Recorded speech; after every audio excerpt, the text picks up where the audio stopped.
Welcome back to this series on physics of solids. In the last session, we were discussing the modeling of the dependence of specific heat on temperature.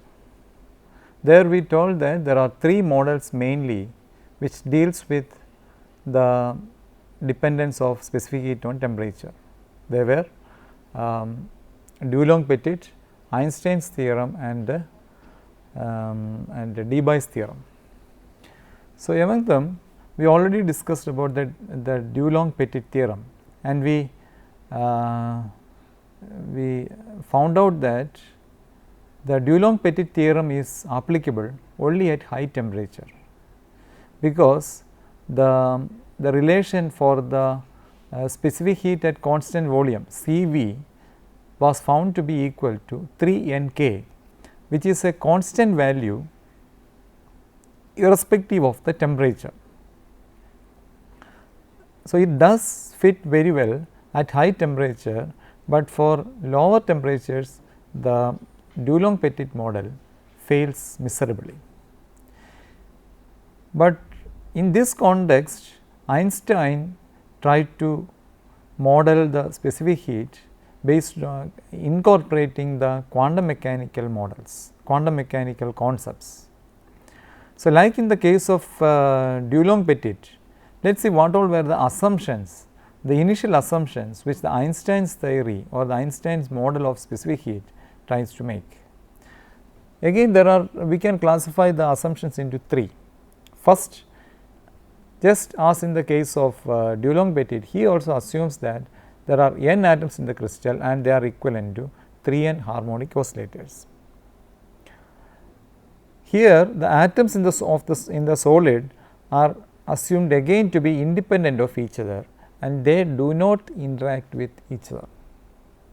And the third assumption, all atoms vibrate with frequency nu 0 and the energy of the atomic oscillators are multiples of n plus half into h nu 0. So, these were the three assumptions which the Einstein's theorem starts with. As you can very clearly see there, here also oscillators in solid is going to have discrete energies, right. The average energy of the oscillator is found out by Maxwell-Boltzmann statistics in the case of Einstein's theory. So, there although he is assuming some kind of a discrete energy levels, he is again utilizing the Maxwell-Boltzmann statistics for Einstein's theory. So, the total energy, if you assume that the average energy of the oscillator which is found out using the of A oscillator which is found out using the Maxwell-Boltzmann statistics is E bar, then the total energy for 3n number of oscillators will be 3n E bar, right. So, what is the first task? First task would be to find out the average energy for each oscillator, right. So, there for that purpose we will use the Maxwell-Boltzmann statistics. So, what is the expression for the average energy or the energy in the Maxwell-Boltzmann expression? It is very clear, sum over 0 to infinity n h nu 0 exponential minus of n h nu 0 divided n h nu 0 by k T divided by sum over 0 to infinity exponential minus of n h nu 0 by k T for n is equal to 0, 1, 2 up to infinity, right. Now, if you put x is equal to h nu 0 by k T, right, for just to make the mathematics simpler for ourselves. So, E bar is equal to h nu 0 is equal to e raised to x plus 2 e raised to 2x plus 3 e raised to 3x plus 4 e to, it goes on like that, divided by 1 plus e raised to x plus 1 plus e raised to 2x plus e raised to 3x, etc. So, that is when we just substitute h nu 0 minus h nu 0 by k T is equal to x. So, if we look into that expression 2, the second equation, the denominator can be written in terms of the Maclaurin series. So, what is Maclaurin series? Maclaurin series is the 1 plus e raised to x plus 1 plus e raised to 2x plus etc. can be found to be the Maclaurin series for 1 minus e raised to x raised to minus 1, right. So, therefore, so now if we assume that in the Maclaurin series the 1 by 1 minus x is equal to 1 plus x squared plus x cube etc. and if we put x is equal to exponential x, you will definitely get the denominator of that expression. So, I substitute the Maclaurin series for the denominator, and therefore, the equation can be modified as E bar, the equation second equation can be modified as E bar equal to h nu 0 into d by dx of 1 minus e raised to x raised to minus 1 divided by 1 minus e raised to x raised to minus 1. Now, if we do the differentiation and carry out appropriate adjustments in the equation, you will get h nu 0 into e raised to x divided by 1 minus e raised to x. So, E bar can be simplified that manner. So, if we put supply the values of x back to the equation, we will see that E bar is equal to h nu 0 by e raised to minus of x minus 1, and therefore, E bar equal to h nu 0 by e raised to h nu 0 by k t minus 1. So, but as we told in beginning the entire energy of all the oscillators together of n oscillators is equal to 3n E bar, right, and the Cv, which is the specific heat, is equal to dE by dt, right, and hence if we substitute now we substitute the expression for the energy into that expression, and then we can calculate find out the specific heat to be equivalent to d by dt of 3n h nu 0 by e raised to h nu 0 by k t minus 1. When we can do the appropriate differentiation, it will come out to be 3n k h nu 0 by k t the whole squared into e raised to h nu 0 by k t divided by e raised to h nu 0 by k t minus 1 the whole square. Just simple differentiation will do that step. You can check that. One can always cross check that, and I encourage the viewers to cross check the expressions, then only it will inscribed in your mind. So, now if I substitute say h nu 0 by k for a new parameter which is designated by theta e, then I can modify the expression for the specific heat as equal to 3 n k theta e by t the whole square into e raised to theta e by t divided by e raised to theta by e by t minus 1 the whole square. So, what is theta e? It is very clear that dimensionally h nu 0 by k will lead into something like a temperature, and we call that temperature as Einstein temperature. So, now, if theta e represent the Einstein temperature, now we have an expression for the specific heat in terms of the Einstein temperature theta e.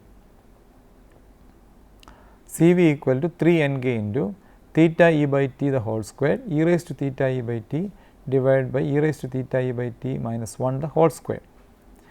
Now, if we try to plot that Cv versus t plot, definitely one will see a close dependence between Cv and temperature.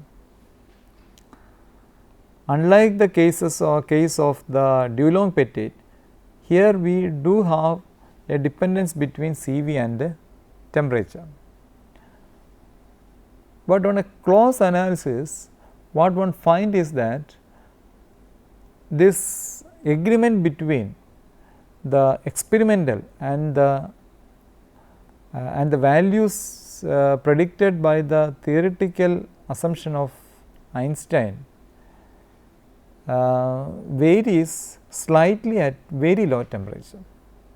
It is very clear from the image which I shown there, which is the CV versus T plot for diamond, which is fitted with the Einstein model. So, the solid line represents the Einstein model theoretically, and the open circles are actually representing the experimental data, and the broken line there is representing the Dulong-Petit line 3R CVT, CV equal to 3 NK. So, as we can clearly see, at low temperature the theoretical model of Einstein slightly deviates from the experimental data. But in any case, for the first time, CV versus T variation in exponential form is modeled satisfactorily. But we do need to improve on this model also, because in the low temperature Einstein's model was not really able to fully simulate the experimental value. Now, the question is that what could be the issue, right? What could be the reason why the Einstein model failed at low temperatures? One of the conclusions which came later was that one of the assumptions of Einstein, which was that the oscillators are all independent of each other. It is very clear that that assumption needs to be modified in the realistic manner, because if we make a vibration in one of the oscillators, that vibration will be felt in different degrees at different oscillators connected to that spring, right. So, in the assumption that the oscillators are all independent needs to be modified. If the oscillators are independent, how the acoustic waves will get transferred through the crystal. So, therefore, definitely Einstein model also requires correction starting from its central assumptions. So, in this context, the Debye's theory of the specific heat came into being. So, the assumptions there were, then in the Debye's model were: 1, motions of the motion of the atoms do affect their neighbors. That is the first and foremost assumption. Second assumption, there will be collective motion of the atoms with the same amplitude and constant phase difference. And the third one, lattice waves should be like sound waves. So, there is a very clear difference from the Einstein's model in the Debye's theorem, because here centrally the central difference is being the interaction between the atomic oscillators. Now, there is a very clear difference as far as the way in which the methodology of evaluating the vibrational frequencies also here, which will be clear, which will be needed when we do the derivation of the frequencies. Now, let me make it a bit more simpler with the help of this table. As you can see the table there, I am assuming the 4 different atoms A, B, C and D, and I assume that they oscillate in 3 different directions, as and different and in different directions these atoms are having different frequencies, like I have shown there. For example, atom A is having frequencies 10, 12, 13. These are all just imaginary numbers for your better understanding. Atom B is having a set of other numbers, and C, D, so on and so forth. So, the Debye method, okay, the Einstein method was to find the average of the last column, right, the average. And so, each atom can have a separate average, and all the averages together can have another average, right. This is Einstein's method was to find the average of the last column, average of the energies, right, E bar, which is actually the average of the energy of all the oscillators, although E bar is the energy of one single oscillator. So, the Einstein's rule was to convert the average of every oscillators and then multiply it by 3n and to and find out the energy. But Debye's method was bit different. His method was to find the density of vibration state for each frequency, like in the table which we saw there.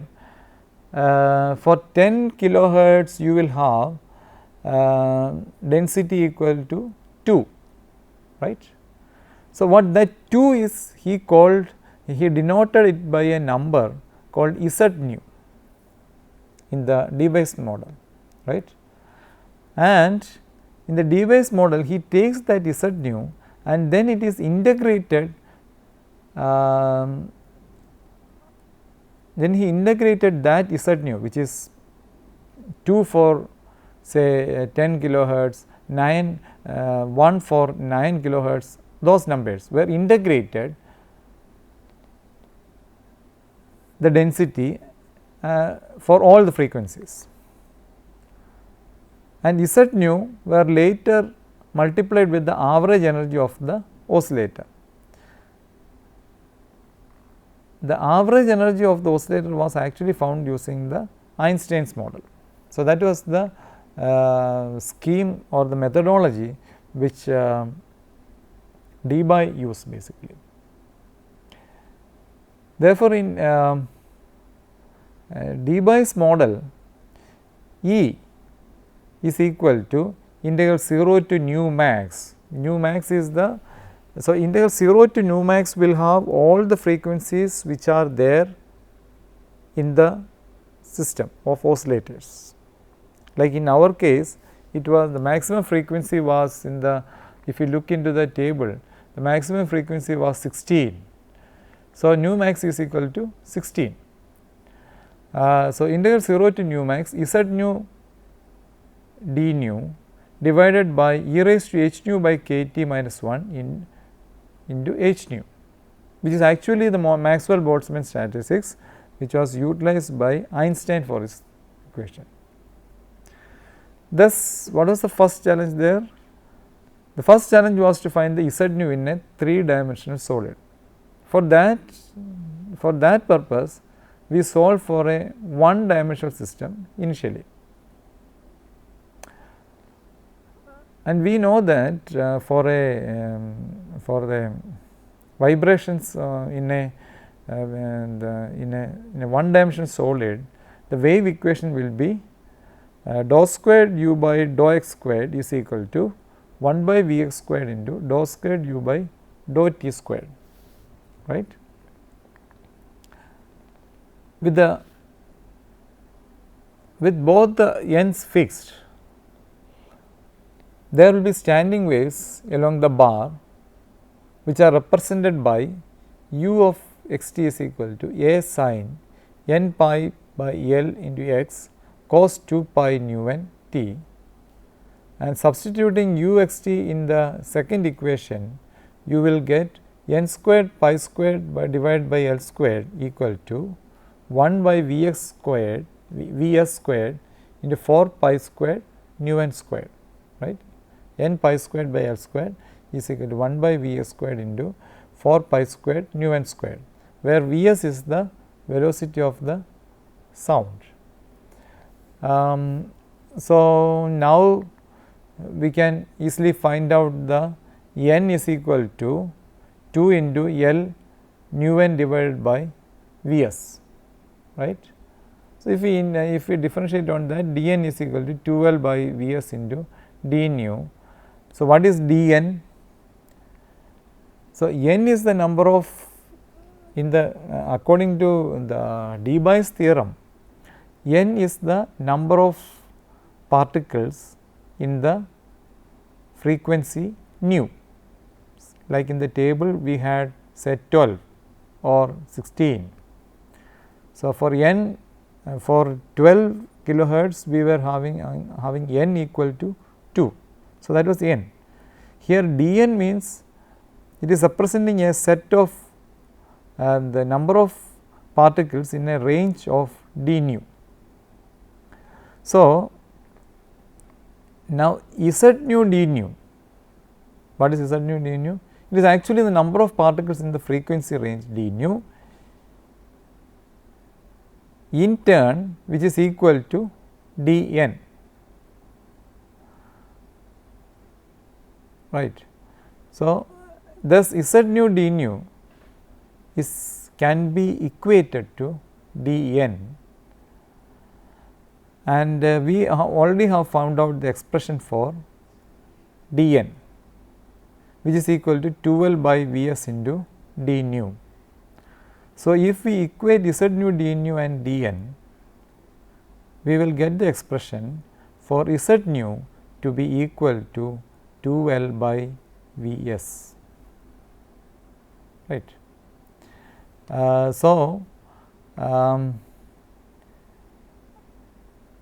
Now we need to calculate finally the expression for Z nu d nu, right.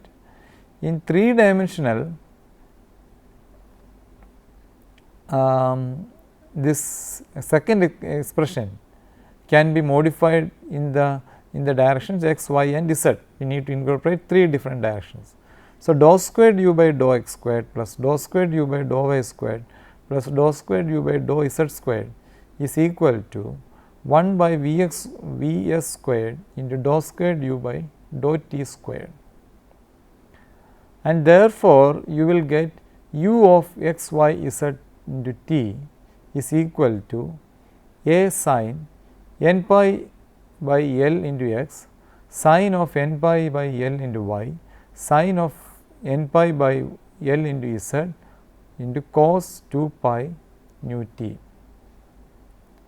and that will lead into an expression Z nu d nu equal to 4 pi L cube into nu squared divided by Vs cube into d nu. So, this is the expression for Z nu d nu in the 3 dimensional case, and the Debye actually takes into account a general characteristic of the elastic wave, right. For each frequency of vibration, there are 2 transverse and 1 longitudinal wave. This is a general characteristic. So, therefore, we can write down 1 by Vs cube is equal to 2 by Vt cube plus 1 by Vl cubed. Thus, equation 5 can be rewritten as Z nu d nu equal to 4 pi V into 2 by Vt cube plus 1 by Vl cube into d nu squared d nu, right. Now, at this point, Debye introduces a frequency which is called the Debye frequency, which is a very critical parameter. So, what is Debye frequency? The Debye frequency is actually the highest frequency of vibration in the crystal. So, if we substitute the nu max by nu d, we can modify the expression and write it as E equal to energy equal to integral 0 to nu d h nu by exponential h nu by k t minus 1 into z nu d nu, where nu d is the dB frequency and is the highest frequency of vibration in the crystal. According to dB, limits of integration should be chosen such that total number of vibrations should be equal to 3n, right, because there are different set of atoms which we named it as A, B, C, D, or the different set of oscillators which we named as A, B, C, D, and correspondingly you will have 3 different directions and therefore 3n oscillators. Therefore, the total number of vibrations should be 3n, or if I integrate the z nu d nu from the lowest frequency to the highest frequency, that should be equivalent to 3n. So, I can write down that integral 0 to nu d z nu d nu equal to integral 0 to nu d 4 pi v into 2 by v t cube plus 1 by v l cube into nu squared d nu equal to 3n. Again we know that d by nu d is the dB frequency and is the highest frequency of vibration in the crystal. But according to dB, at low temperature only few lower frequencies are excited, but at higher temperature all the possible 3n frequencies are excited, right. Now, let us try to find out the value of nu d. Now, using that expression of where we integrated the z nu d nu, we can write it as 4 pi v into 2 by v t cube plus 1 by v l cube integral 0 to nu d nu squared d nu is equal to 3n. And if we utilize the, if we put the limits of integration and do the integration, you will get it as 4 pi v into 2 by v t cube plus 1 by v l cube into nu d cube by 3 equal to 3n, and from there you will get the expression for nu d cubed, the dB frequency to be equal to 9n by 4 pi v into 2 by v l v t cube plus 1 by v l cube raised to minus 1. Now, if we substitute some typical values for v t and the v l, nu d will come out to be suggesting the distances of the order of angstroms, which is quite in match with the interatomic separation in the solids. This means that at nu d, crystal is considered to be discrete medium, unlike the case of Einstein model. So, that is the beauty of the dBs model, because the nu d, that is the speciality of the dB frequency, that now the crystal can be considered to be a discrete medium according to the dB model. But if we put the limit 0, crystal will approximate to a continuum, right. Now, if we put the expression for z nu d nu also into the expression of E, which we derived as part of equation number 6, right, which was E is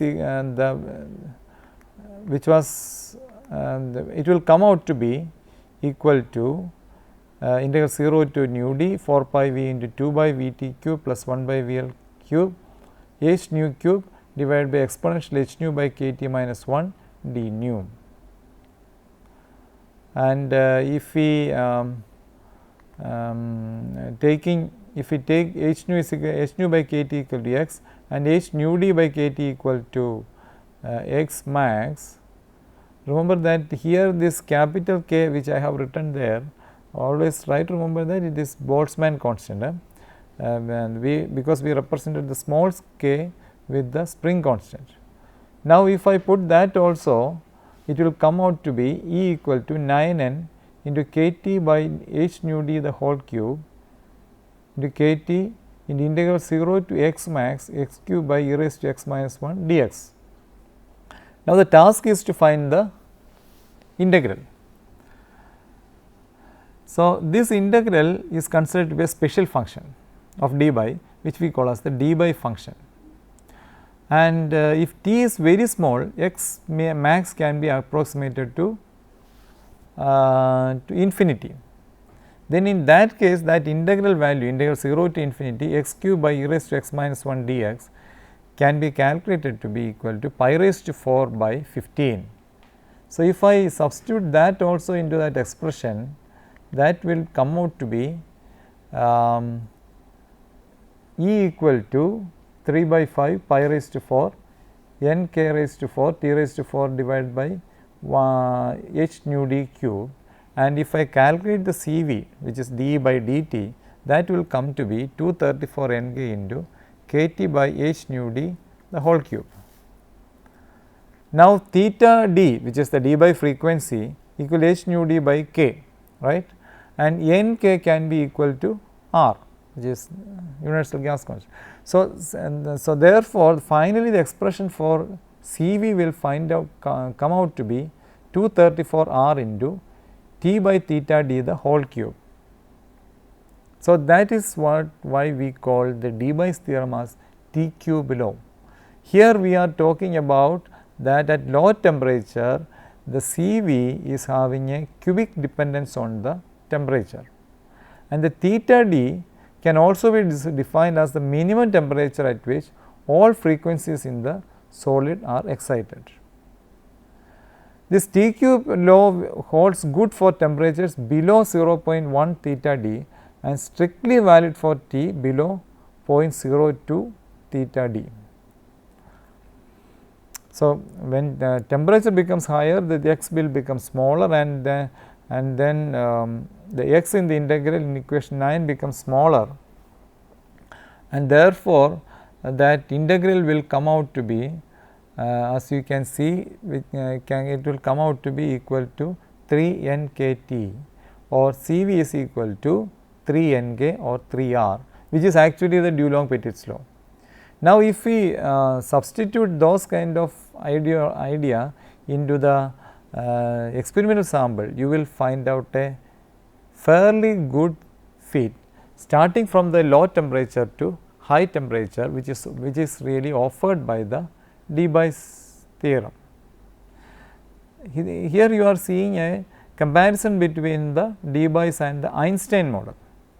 So, Debye's and the Einstein model is fairly in agreement, but as you can see there is a gross difference in the high temperature in the low temperature region between the two. In any case, Debye's theorem is a more closer or better approximation of the dependence of specific heat on the temperature. The history of the dependence of specific heat on temperature does not stop there. Still the models and the models connecting the temperature dependence of specific heat and temperature is still evolving as the newer and newer materials with the intriguing structures, with intriguing mutual interactions are evolving. So, it is quite an interesting topic, and which is very critical for the development of the physics or the science of materials.